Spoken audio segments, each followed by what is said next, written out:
கிறிஸ்துவுக்குள் மிகவும் பிரியமானவர்களே, இந்த எரேமியாவின் தீர்க்க தரிசன புஸ்தகம் தேவன் தன்னுடைய பிள்ளைகள் மீது பாராட்டுகின்ற அன்பு, தன்னுடைய பிள்ளைகள் தன்னோடு நெருக்கமாக இருக்க வேண்டும் என்ற விருப்பத்தை நமக்கு வெளிப்படுத்துகிற புஸ்தகமாக இருக்கிறது. இன்று நாம் எரேமியா 2ஆம் அதிகாரம் 31, 32 வசனங்களை நாம் வாசிக்கலாம். சந்ததியாரே, நீங்கள் கர்த்தருடைய வார்த்தையை சிந்தித்து பாருங்கள். நான் இஸ்ரவேலுக்கு வனாந்தரமும் காரிருளுமான பூமியாக இருந்தேனோ? பின்னே ஏன் என் ஜனங்கள் நாங்களே எஜமான்கள், இனி உம்மிடத்தில் நாங்கள் வருவதில்லை என்று சொல்லுகிறார்கள்? ஒரு பெண் தன் ஆபரணத்தையும் ஒரு மணவாட்டி தன் ஆடைகளையும் மறப்பாளோ? என் ஜனங்களோ எண்ணி முடியாத நாட்களாய் என்னை மறந்து விட்டார்கள். தேவன் நம்மோடு கூட நெருங்கிய ஐக்கியத்தில் இருக்க வேண்டும் என்று அவர் விரும்புகிறார். இந்த வசனத்திலே 2 காரியங்களை குறித்து நம்ம பார்க்கிறோம். ஒன்று, கர்த்தர் நமக்கு செய்த நன்மைகளை நாம் மறக்க கூடாது. தேவன் ஒரு கேள்வியை எழுப்புகிறார். நான் இஸ்ரவேலுக்கு வனாந்தரமும் காரிருளுமான பூமியாக இருந்தேனோ? இப்ப கடவுள் அவங்கள பார்த்து கேட்கிறாரு, உங்களுக்கு நான் தீமை செய்தேனா? நதிக்கு அப்புறத்திலே ஆபிரகாம் வேறே தெய்வங்களை வணங்கி வந்தான். ஆனால் கடவுள் ஆபிரகாமை அழைத்து தன்னை அவனுக்கு வெளிப்படுத்தி அவனுக்கு ஒரு வாக்குத்தத்தத்தை கொடுக்கிறார். உனக்கு நான் ஒரு குமாரனை கொடுப்பேன். அந்த ஆபிரகாமினுடைய வம்சத்திலே ஈசாக்கு தோன்றாரு, யாக்கோபு தோன்றுகிறார். அந்த யாக்கோபிலிருந்து இந்த 12 கோத்திரங்கள் உதிக்கின்றன. அவர்கள் எகிப்திலே அடிமைகளாக வாழ்ந்து கொண்டிருக்கிறார்கள். எகிப்திலிருந்து அவர்களை அழைத்து வந்து கானான் என்ற ஒரு நல்ல தேசத்தை கடவுள் அவர்களுக்கு பரிசாக கொடுத்தார். அவருடைய தேவைகள் எல்லாவற்றையும் சந்தித்து அவர்களை பராமரித்து வந்தார். ஆனால் இஸ்ரவேல் மக்களோ இந்த தேவனை மறந்து போனார்கள்.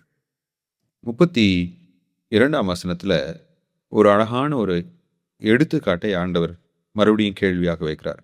ஒரு பெண் தன் ஆபரணத்தையும் ஒரு மணவாட்டி தன் ஆடைகளையும் மறப்பாளோ? என் ஜனங்களோ எண்ணி முடியாத நாட்களாய் என்னை மறந்து விட்டார்கள். நாம் கர்த்தரை மறந்து விடக்கூடாது. அதுக்கு அவர் பயன்படுத்துகிற ஒரு உதாரணம் தான், ஒரு பெண் தன்னுடைய நகைகளை, ஆபரணங்களை மறந்து விட மாட்டார். ஒரு மணவாட்டி ஒரு திருமணம் செய்ய போகின்ற பெண்ணுக்கு அந்த திருமண நாள் என்று அவள் உடுத்துகின்ற ஆடை மிகவும் முக்கியமானது.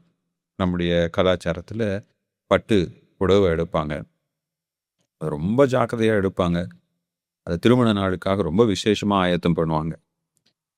மேற்கத்திய நாடுகளில் பார்த்தீங்கன்னா அந்த வெட்டிங் கவுன், அதுக்கு ஏறக்குறைய 1 மாதத்துக்கு மேலே அதை தைக்கிறதுக்கு ப்ரிப்பேர் பண்ணுறதுக்கு ஆகும். இப்போ ஒரு பெண்ணுக்கு அந்த ஆடை எவ்வளவு முக்கியம். எப்படி ஒரு மணப்பெண்ணுக்கு அவளுடைய ஆடைகள் முக்கியமோ, அதே போல் ஒரு பெண்மணி தன்னுடைய நகைகளை, தன்னுடைய ஆபரணங்களை முக்கியமானதாக கருதுகிறாளோ, அப்படிதான் கடவுள் நமக்கு. எண்ணி முடியாத நாட்களாய் என்னை அவர்கள் மறந்து போனார்கள் என்று தேவன் சொல்கிறார்.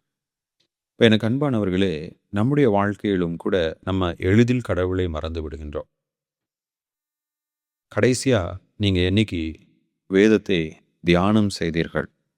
வேதத்தை வாசிக்கலாம், ஒரு கிறிஸ்தவன் என்ற கடமைக்காக வாசிப்பதுண்டு,